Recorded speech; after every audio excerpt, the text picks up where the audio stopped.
движение есть, надо сказать, и значит, вот то, что такие поселения сейчас, их количество увеличивается, да, население говорит о том, что надо запретить.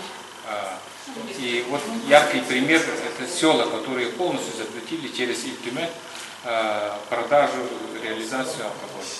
И департамент сейчас вот проводит очень интересную работу по освещению этих поселений. Что происходит? Ну, мы проезжаем мимо, вроде ничего не изменилось, да? А на самом деле внутри сознания людей что творится, да? Тут происходят очень заметные изменения. Поэтому сегодня вот приехали более 10 печатных изданий, которые будут освещать, будут спрашивать, тут никакого ограничения нет. Каждый волен кого угодно спросить, что угодно спросить и выяснить, да, что же все-таки 5 лет полного запрета, что дали. Это необычное село, село Хатарык, это родина Максима Кирилловича Мосова.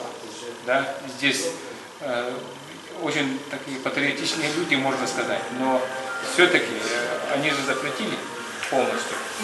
И их примеру следуют другие села, например. Да? Вот. И я думаю, что ситуация в республике очень сложная. И по всей России сложная. Поэтому руководство республики считает, что и вообще государственный подход, алкоголь это зло. А население тоже говорит, что это зло. Я всякий раз, когда мы встречаемся с населением, все в один голос говорят, что и сегодня вот глава этого поселения тоже говорит, мы провели анкетирование, более 90% за полный запрет. Вот что происходит в республике.